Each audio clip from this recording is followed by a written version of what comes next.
Bismillahirrahmanirrahim. Assalamualaikum warahmatullahi wabarakatuh.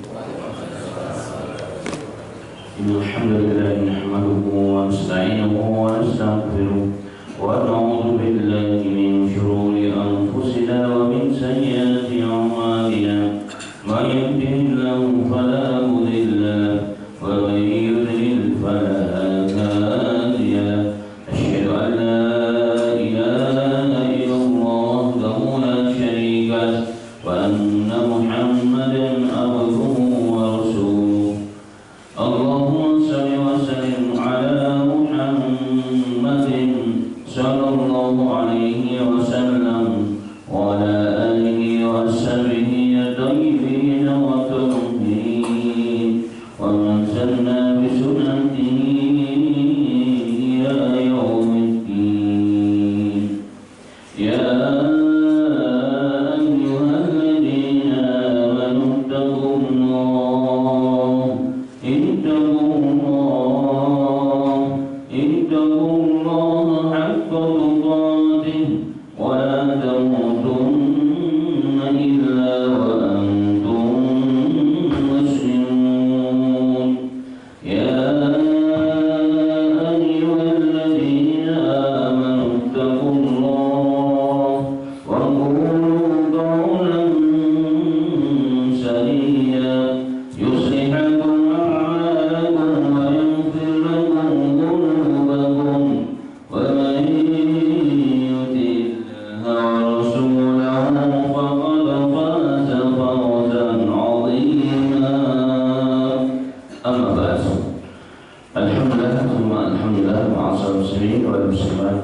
yang dirahmati oleh Allah Subhanahu wa Ta'ala, kembali Allah berikan kepada kita semuanya untuk mengawali hari ini dengan bertakarub kepada Allah Subhanahu wa Ta'ala, dengan menjalankan satu bentuk ubudiyah kita, penghambaan kepada Rabb kita, pencipta kita Allah Subhanahu wa Ta'ala, yakni menjalankan salat subuh berjamaah.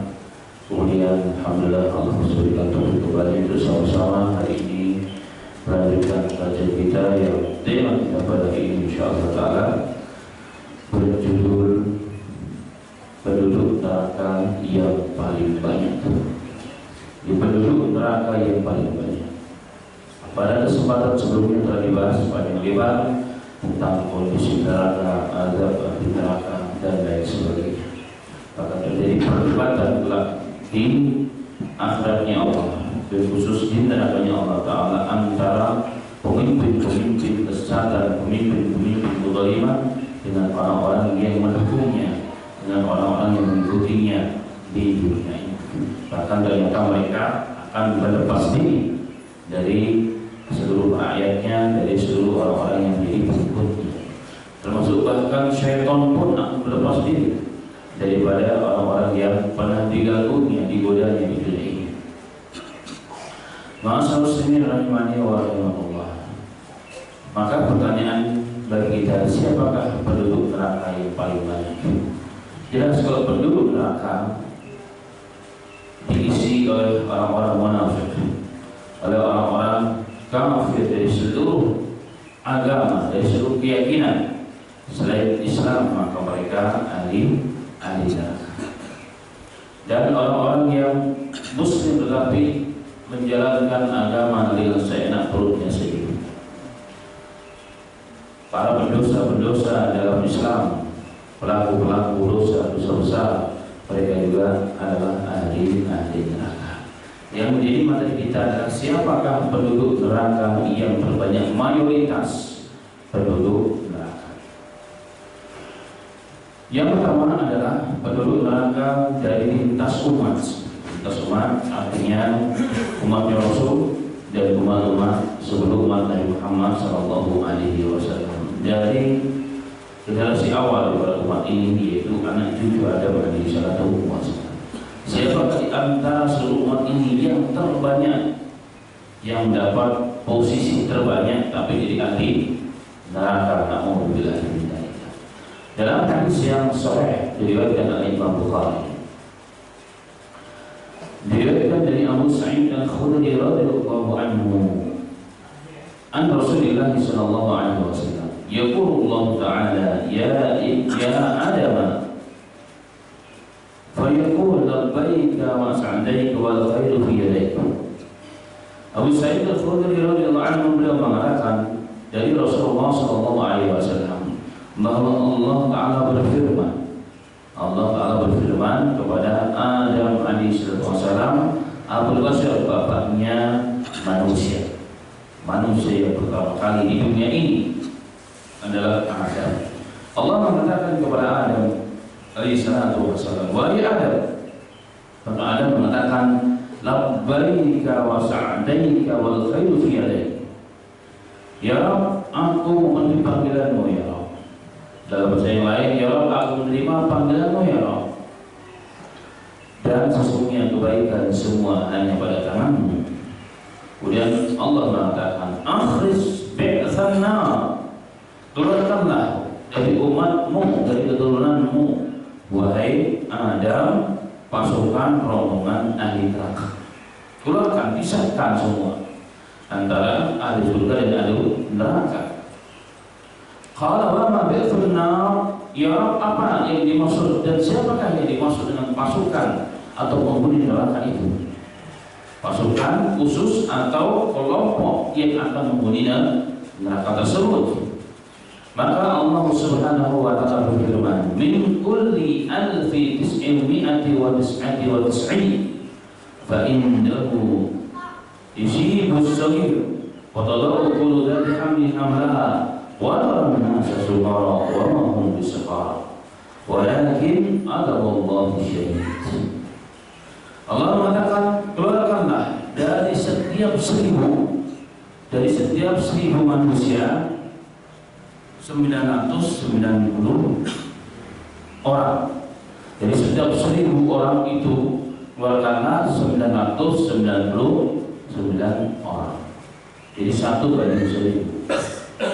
Saat itulah ketika orang dihadapkan dalam kondisi yang seperti itu, maka yusibus saghir, anak kecil pun tiba-tiba akan berubah. Anak kecil pun jadi berubah dalam saking takutnya apa yang dihadapannya. Wa tadau kullu hamil hamla, dan setiap yang sedang hamil pun akan menggugurkan kandungannya.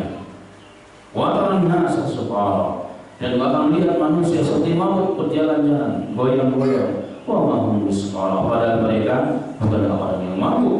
Walakin adallahi syahid, akan tetapi mereka seperti itu kondisinya karena melihat di hadapan mereka ada Allah yang betul-betul.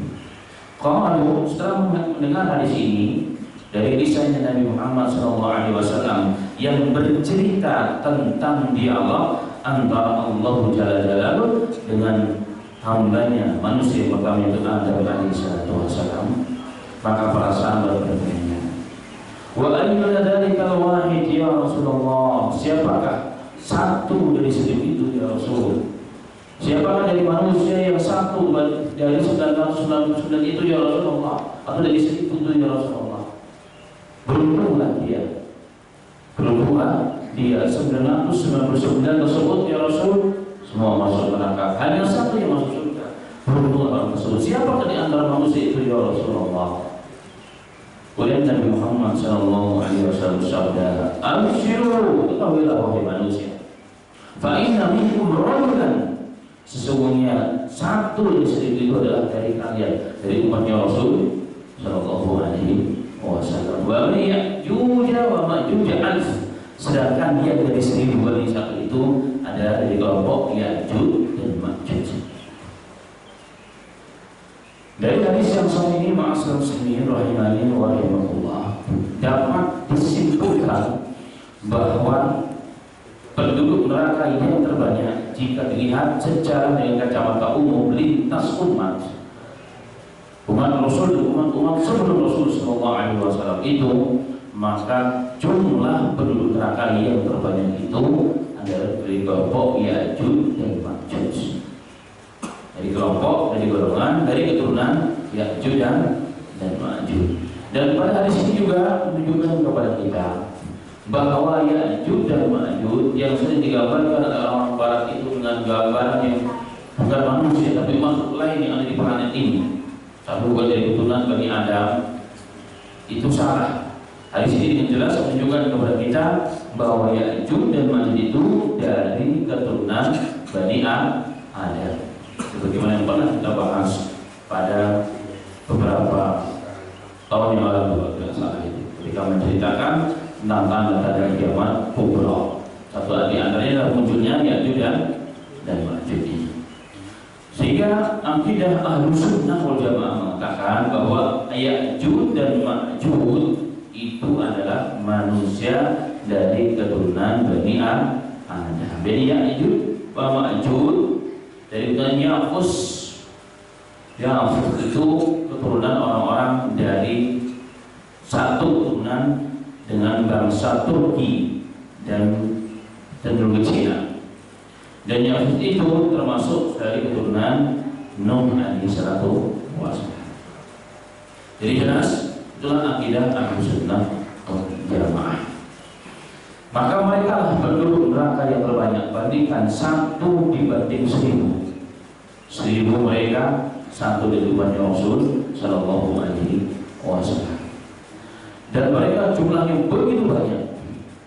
Dalam hadis Nabi Muhammad Sallallahu Alaihi Wasallam yang lain, hadis yang diriwayatkan oleh Imam Abu Dawud dan lain sebagainya dengan sanad yang sahih, bahwa anna Ya'juj wa Ma'juj min waladi Adam. Jelas bahwa Ya'juj dan Ma'juj itu dari keturunan Adam alaihi salatu wasallam. Wa annahum law ursilu ila nasi, seandainya mereka dilepas dari tempatnya, dari kantingnya, dari temboknya, dari tempat dilepas keluar, la afsadu alaihi ma yasyaun, maka mereka akan merusak seluruh kehidupan dan tatanan kehidupan manusia secara umum. Kenapa? Wala yamutu minhum ahad, dan tidak akan mati satu dari orang-orang yang Ya'juj ini illa taraka min dzurriyyati alfa sahiya, kecuali setelah dia meninggalkan keturunannya 1000 ke atas. Jadi satu di antara mereka yang begitu banyak itu tidak akan mati. Dalam hadis ini menunjukkan kecuali jika telah mempunyai keturunan minimal 1000 orang. 1000 orang minimal satu kampung baru mati. Dan itu gambaran begitu banyaknya kelompok Ya'juj dan Ma'juj. Dan itulah dalam Al-Quran Allah Subhanahu wa ta'ala mensifati hatta idza futihat Ya'juj wa Ma'juj wa hum min kulli hadabin yansilun wa qaraba wa'dul haqq fa idza hiya saqisatun absarul ladzina kafaru ya waylana qad kunna fi ghaflatin min hadha bal kunna dhalin hatta idza futihat, sehingga sampai waktunya dinding yang mengurung Ya'juj dan Ma'juj terbuka ini di akhir zaman. Allah mengatakan wa hum min kulli hadabin yansilun, maka mereka dari setiap tempat yang tinggi itu turun. Tapi dalam kalimat Quran ini yang silun itu biasa digunakan sesuatu yang mengalir seperti air. Dan sebab air memang dari atas ke bawah. Dan itu dalam ilmu tafsir itu sudah gambaran kalau manusia turun dari atas ke bawah seperti air yang mengalir, menunjukkan begitu banyak jumlah mereka, begitu banyak jumlah mereka. Dan tanda bahwa kiamat semakin dekat, apa yang diinginkan Allah semakin dekat, yang merupakan perkara yang hak itu, fa idza hiya saqisatun absaruhum, maka mata mereka terbelalak melihat hal tersebut. Alladzina kafaru ya wailana qad kunna fi ghaflatin min hadha. Ketika Ya'juj dan Ma'juj telah turun dari tempatnya, maka orang-orang yang kafir mengatakan ya wailana qad kunna fi ghaflatin, oh sungguh menyesal kami, ya kami selama ini telah lalai denganmu, tidak menjalankan perintahmu, tidak menjalankan sunnah nabimu, tanda kiamat yang besar telah muncul. Kemudian pada ayat yang lain, ini pada surat Al-Anbiya, pada ayat yang lain juga dalam surat Al-Anbiya ketika bercerita tentang Ya'juj dan Ma'juj, tentang Ya'juj dan Ma'juj, bahwa mereka kelompok yang dikurung di antara dua gunung yang begitu besar oleh Dzulkarnain, seorang raja yang menguasai dunia ini. Di dalam pernyataan para ulama, minhum di antara mereka Imam Ibnu Katsir, Imam Al-Qurtubi, bahwa satu dari 4 manusia yang pernah menguasai dunia secara mutlak tanpa terkecuali seluruh dunia di bawah kekuasaannya, yang muslim 2, Nabi Daud dan Dzulkarnain. Nah, Dzulkarnain ini ketika dalam akhir Al-Kahfi diceritakan, beliau sedang belusukan, melihat-lihat seluruh penduduk negerinya di seluruh dunia ini, sampai bahkan sampai di wilayah timur dunia, di mana mereka didapati bahwa kaum tersebut tidak bisa berbahasa manusia, bahkan bahasanya seperti bahasa hewan. Sehingga ahli tafsir Ibnu Katsir ada yang mengatakan jangan-jangan itu adalah Ilya Jaya. Kalau dengan beberapa ahli tafsir dari Korea di luar negeri, mereka mengatakan jangan-jangan nih ayat ini menunjukkan bahwa Dzulkarnain pernah safar sampai ke timur dunia. Ini yang Jaya. Wallahu a'lam bishawab. Allahu a'lam bishawab.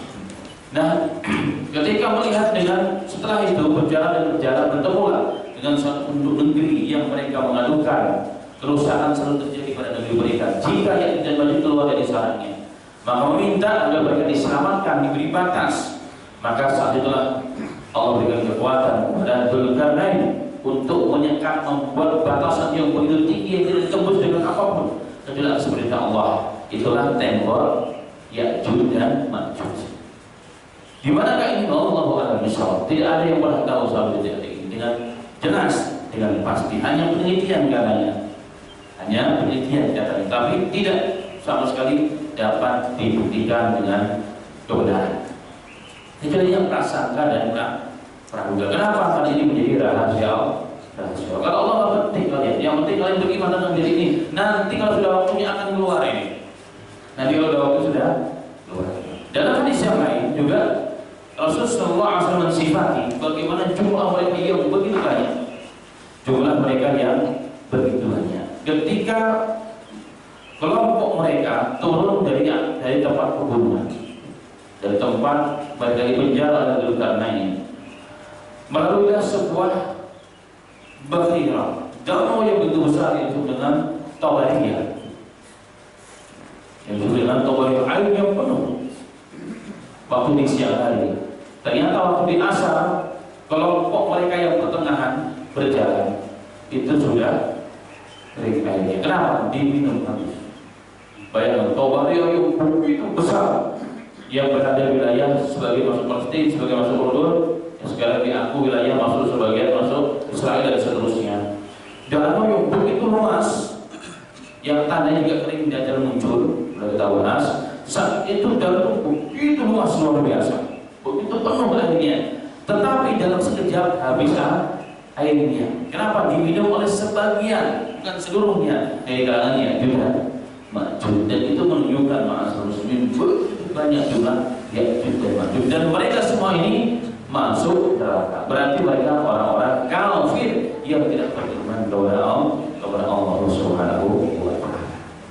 Sedangkan ciri-cirinya tidak dijelaskan dengan detail, tinggal di manakah mereka dan bagaimana. Tetapi secara fisik Nabi Muhammad SAW pada menggambarkan bahwa muka mereka itu rata, bahkan seperti perisai rata. Jadi rata, agak ngotak begitu, kata apa bulat. Hidungnya pesek, matanya